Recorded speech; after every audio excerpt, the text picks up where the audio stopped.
Bryce, username, Mario, was listening to music when he received an invitation from his friend, Alexia, username, Cherry, to meet in full dive virtual reality. Mario didn't have anything else to do that evening, so he activated his wearable head-mounted display.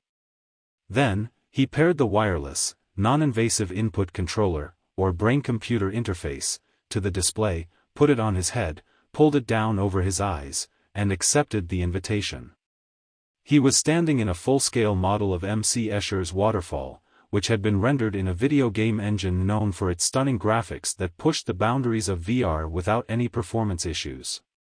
He switched to continuous movement and, using the BCI controller, proceeded up a flight of stairs to examine the impossible machine from below. With an uncapped frame rate, silky smooth sparkling water poured over the wood-textured wheel of the watermill. From a traditional perspective, water appeared to zigzag up 2 tri-bars and tumble down again, violating the laws of physics. Bored but unwilling to leave, a few regular users in customized avatars were hanging out on the narrow, shallow, 20th-century brick-mapped water channels.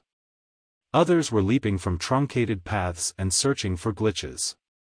Everything else was normal. A non-playable character stood on the flat roof of her home, calmly hanging laundry out to dry, while another NPC, the miller, gazed into the sky. Both seemed oblivious to the impossible waterfall, though they were programmed to comment extensively on the piece. Mario. Cherry greeted from a balcony. Her avatar waved. Mario returned the wave, distracted by what appeared to be a cluster of moss and lichen, enlarged many orders of magnitude and swaying in the breeze. He craned his neck, eye trackers tracking his pupils to view 2 towering supports for the waterfall's aqueduct. They were topped by 2 compound polyhedra, 3 intersecting cubes for one tower and 3 octahedrons for the other. Seeing the shapes for the first time triggered an NPC. Escher loved mathematics and art, said the woman airing out laundry in an infinite loop. Newbie alert. A regular yelled before leaping from a ledge. Mario imagined scaling a pillar of the first and highest tower to view the solids. It would be tricky and he wanted to record the geometric wonders. One problem, Waterfall's developer had disabled recording. So Mario had to use a different recorder, one that wasn't on the block list. Mario left Waterfall and joined a sea of avatars in Google's sprawling search engine. He was using Cherry's theme, who'd customized everything to look like something out of Tron, a classic film from the old world with an aesthetic of space, with structures representing social networks scattered across the virtual landscape. Billions were in the flow of browsing. Mario pulled up a list of stores, then followed directions in his heads-up display to Daydream View, a store selling recorders that bypassed most blocks. He was auto-greeted by the mascot of Daydream View. With a powerful search engine, it answered most questions before anyone could finish asking them. Except for a few visitors browsing VR video game recorders and other expensive items, the store was all but empty. After several minutes of browsing, Mario downloaded a VView recorder and editor for 20 credits. Then he exited into organized chaos to make his way back to the waterfall, into a world of ads, bots, and users with custom avatars.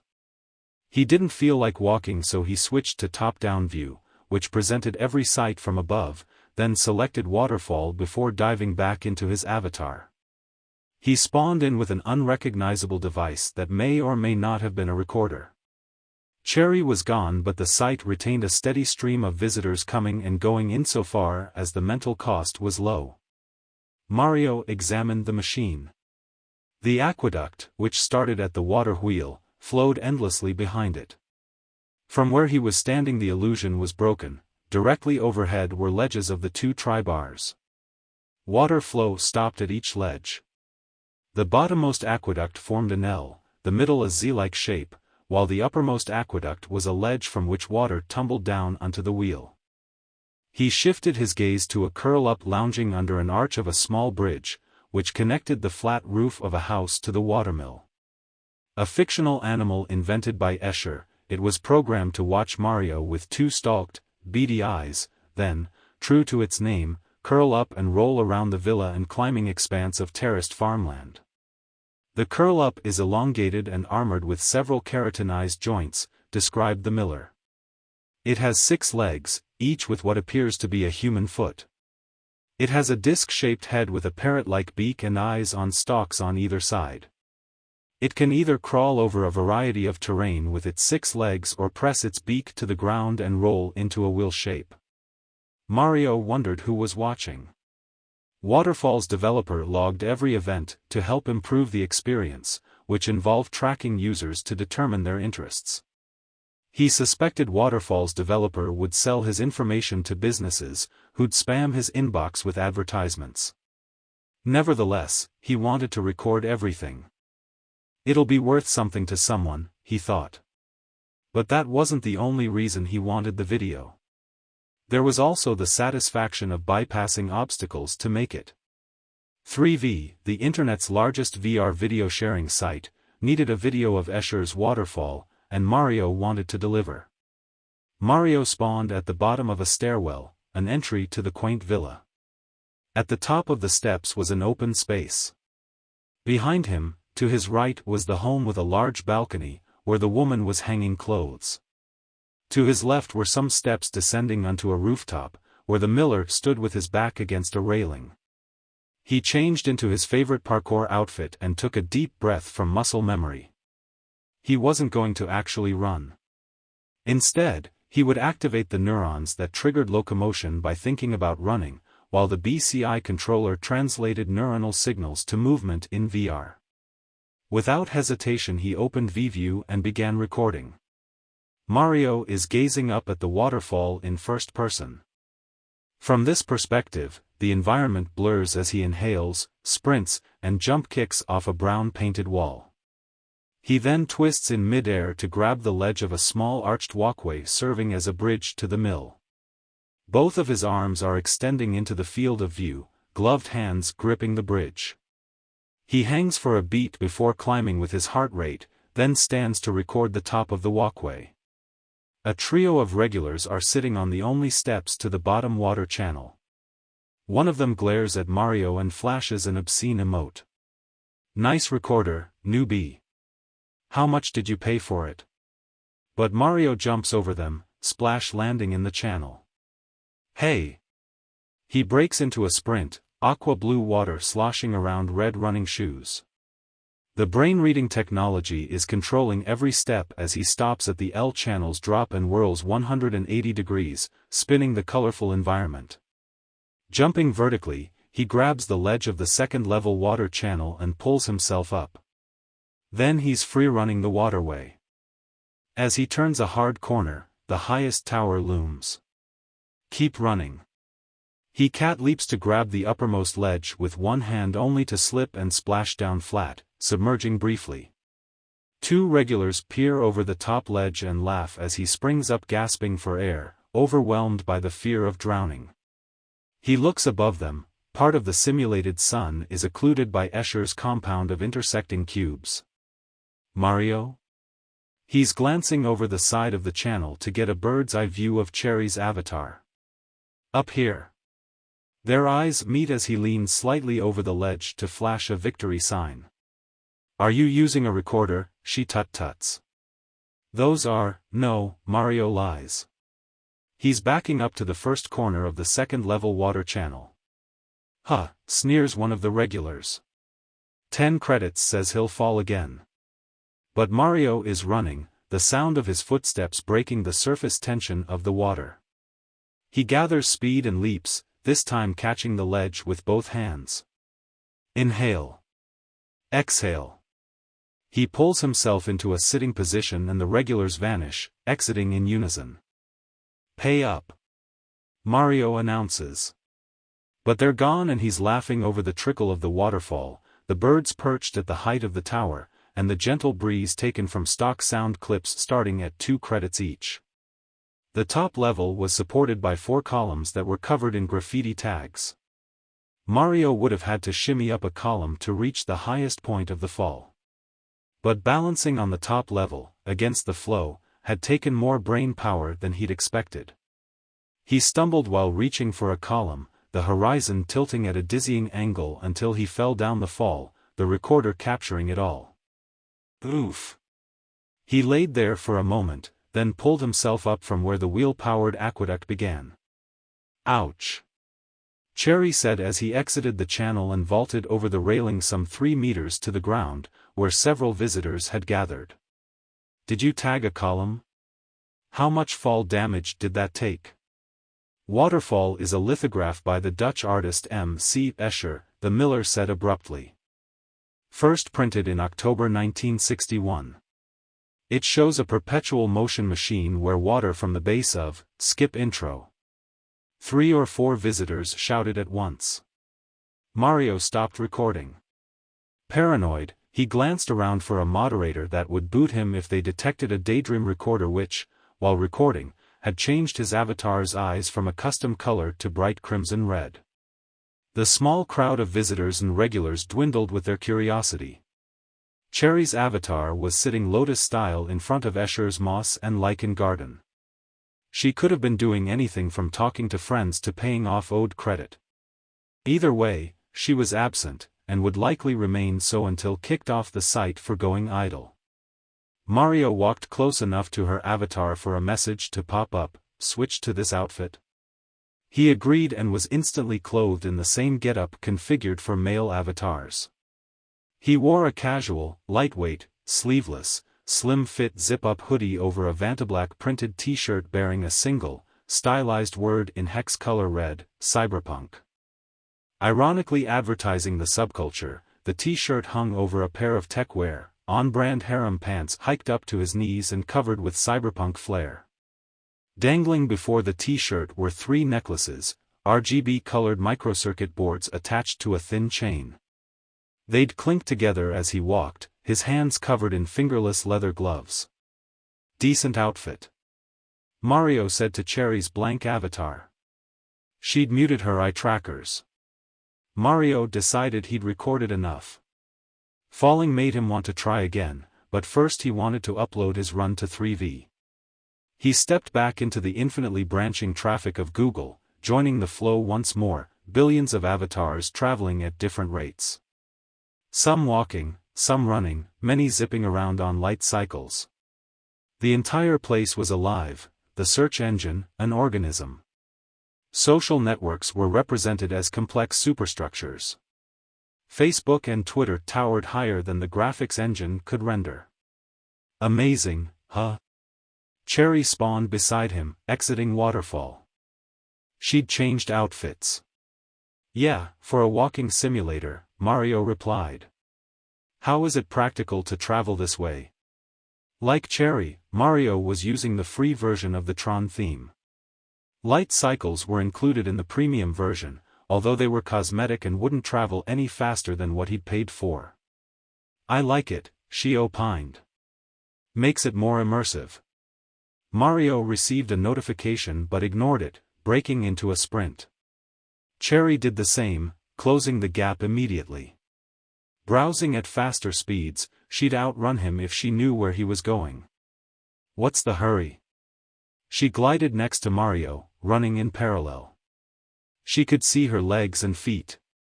Her legs were covered in bionic leggings, white, black, and gray, with just a hint of red, detailing metal joints, pistons and other industrial artifacts. Her feet were covered in glow-laced running shoes, each step leaving a digital footprint that could be identified and traced. The video of the climb and fall, he said finally. If it goes viral, maybe businesses will want to sponsor the content. Another notification. This time Mario checked the sender. It was an advertisement for a smart car, autonomous, with maximum communication capabilities, friendly, comprehensively personalizable and, of course, electric. Mario deleted the message. Yet the first one went unnoticed as he continued sprinting with traffic towards 3V, represented as a megasize movie theater. It was a Tron-esque megastructure, with sharply angled architecture and searchlights waving across the digital sky, a landmark surrounded by hundreds of competitors. But before he could get there, Cherry received a notification. She checked it and stopped in the middle of traffic, hundreds of avatars zipping by or walking around her automatically. "Wait, Mario!" Cherry yelled. Yet Mario continued on, sprinting past Bandcamps and through pop-up ads for channels on YouTube. Then he stopped at 3V and scattered the floating multi-shaped iterations that had taken an interest in him. Tracking bots. What part of do not track don't you understand? Mario yelled at the bots. Many of them scattered, while others merely evaded his swats and returned to their orbits. On cue, an ad splashed across his visor to upgrade the Tron theme, "No more tracking bots," standing out in bold electric green. For a few credits a day, he could have access to premium features including light cycles and a dozen other abstract modes of transportation. The recommendation popped up frequently in the free version, but this time he decided to upgrade. His surroundings immediately shifted to the highest possible resolution. Fetching a bright, electric green baton from his harem pants, he transitioned into a light cycle, a fifth-generation personal transport bike. Using a few basic mental commands, he beelined away from 3V, merging with traffic to track Cherry's footprints. The light cycle may have been a cosmetic upgrade for browsing, but handling one was an out-of-orbit experience. Using the BCI controller, Mario increased the speed of the vehicle by pushing its front and rear ends further apart. The front wheel was locked forward, so steering was done by tilting the entire bike. When attempting certain maneuvers, a pair of small fins would spring out just behind the vehicle to aid either balance or braking. A throwback forward, it was a ride worth every credit. Cherry's footprints became more vibrant until they stopped at Waterfall. As Mario rode the bike into the site, vanishing in a spark of electric blue light, he remembered the unchecked notification winking in his heads-up display. Waterfall was crowded with visitors. Mario skipped up the steps and looked around for Cherry. Then, he opened the newest notification to read its message, noticing that the one he'd ignored was from Waterfall. "Hey, it was Cherry. Did you get a notification from Waterfall?" "Yeah," Mario replied, switching to live chat. "Thought it was spam." Cherry appeared in the top right corner of his heads-up display. "Where are you? There are too many users outside. What's going on?" He looked over the crowd. Visitors were walking, running, and climbing ledges to reach the top ledge, where the water fell. "Meet me inside the laundry lady's house," she replied. Weaving through visitors, Mario slipped through the door, entering Escher's house of stairs with a start. "Whoa," was all he could manage when greeted by the home's surreal interior. He'd never seen anything like it, upside-down and right-side-up staircases ascending and descending to doorways. More than 40 curl-ups crawling the stairs and rolling around, coming and going through one of more than a dozen open entrances and exits. Cherry was straddling the carapace of a curl-up that was clipping into a wall, a glitch likely caused by the influx of activity. Other curl-ups followed their program, doing what Escher had imagined. It was an impressive and logic-defying masterpiece and, except for the strange ticking sound made by walking curl-ups, it was quiet. "What's up?" said Mario, still perplexed by the home's interior. "Why'd you come back here?" "Check your messages," she replied. Mario opened his inbox and was greeted with Waterfall's terms of service. These terms of service govern your access to and use of Waterfall. Mario read aloud. "By submitting, posting or displaying content on or through Waterfall, you grant us a worldwide, non-exclusive, royalty-free license, with the right to sublicense, to use, copy, reproduce such content in any and all media or distribution methods now known or later developed. This license authorizes us to make your content available to the rest of the world and to let others do the same. You agree?" Mario shook his head. He didn't remember agreeing with anything. "I never," he started. "Keep reading," Cherry urged. He continued to read, some parts to himself, other parts aloud. That this license includes the right for Waterfall to provide, promote, and improve Waterfall and blah blah blah. His eyes glazed over until he read. Such additional uses by Waterfall is made with no compensation paid to you with respect to the content that you submit through Waterfall, as the use of Waterfall by you is hereby agreed. A curl-up bold by Mario, almost knocking him off a ledge. As being sufficient compensation for the content and grant of rights herein. He finished. So, what does this mean? But Mario knew what it meant before Cherry could rejoin with, there should be a video attached. Watch it. Hesitantly, he checked and saw that his video had been included in the latest advertisement for Waterfall. A video he was being compensated for merely by using the site. The video had been edited, but much of it was there, his view of the regular flashing an obscene emote while calling him out for using VView. The view of his first unsuccessful cat leap to the highest ledge, which made him gasp for air. Laughter and mockery from regulars. The bet that he'd fail again. Then, the fall. Mario stopped the video. Wow. He said, preparing a response. But Cherry hopped off the sunset orange curl-up. Yes, they stole your video, she began. They stole my video. Mario repeated in dismay. Yes, Cherry said. But check outside. You're popular. Mario was confused until a few visitors entered the house and looked in his direction. Hey! It's him. One of them said. That was a good run, said another.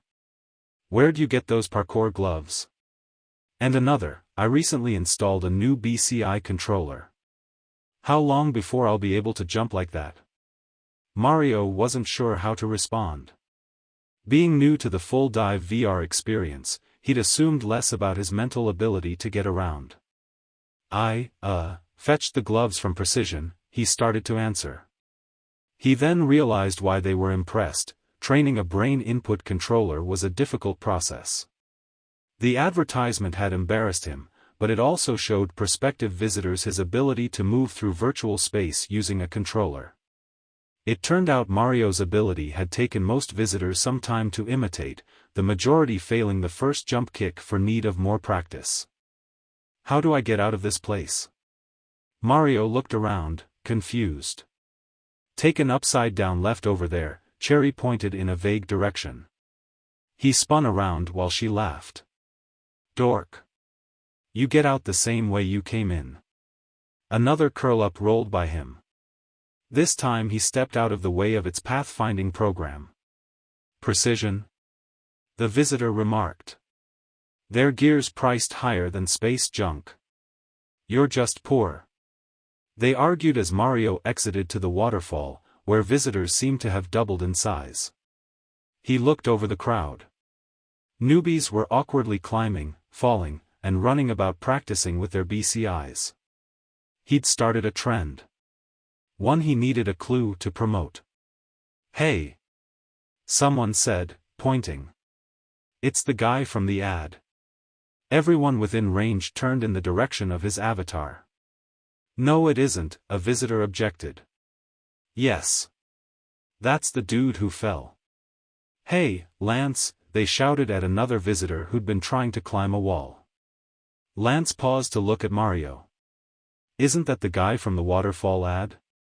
Mario was speechless as word of him spread exponentially from visitor to visitor like some kind of virus. Nevertheless, a clique of regulars cast their doubts, he's not that good. Mario glanced up. The regulars were sitting in their previous spot on the ledge of the third level. He fell, remember? Someone booed and Mario felt the blood rushing to his face. Suddenly it hit him, he could do it again. He could complete his run to the top of the cubes. He changed outfits, control scheme, and sucked in air from muscle memory. He's gonna run. Someone yelled from under the small bridge. Get out of the way. Just like before, Mario ran towards the wall and jump-kicked to the bridge. Then he sprinted, leapt, flipped and climbed his way to the top ledge. Whoa, the two regulars stood up and made room for him. How'd you do it? One of them demanded. Cheater, came an accusation. He hacked his controller. But the climb had been challenging and he struggled to focus. Balance, he thought. This ledge is mine. Mario stood. So long as he didn't move, the water current inched him towards the fall. Balance. He concentrated while eyeing the graffiti-tagged column. Then, he sprang towards it and climbed compulsively. The crowd looked on and, from ground level, Cherry saw her friend climbing higher and higher. Yeah! She shouted as Mario reached the top of the cubes and vanished. What? Bryce yelled into an empty apartment. He'd crashed back to the VR dashboard, his GPU running hotter than a nuclear summer. It took a minute or so for him to reorient himself with being back in the real world. He removed the head-mounted display, unpaired the brain input controller, and checked the time. It was 3 o'clock in the morning. A ringtone sounded. It was Alexia. Bryce? What happened? I'm having some technical issues. Bryce put on a pair of smart glasses, which settled comfortably in the small groove in the bridge of his nose, made by the display after hours of wear. They're saying you were kicked for using a recorder. Bryce removed the glasses, rubbed his eyes, replaced the glasses and peered through a window. City lights strobed as his pupils adjusted to reality's infinite depth.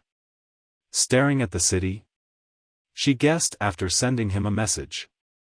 Looks like you're about to crash in real time. Yeah, he resigned.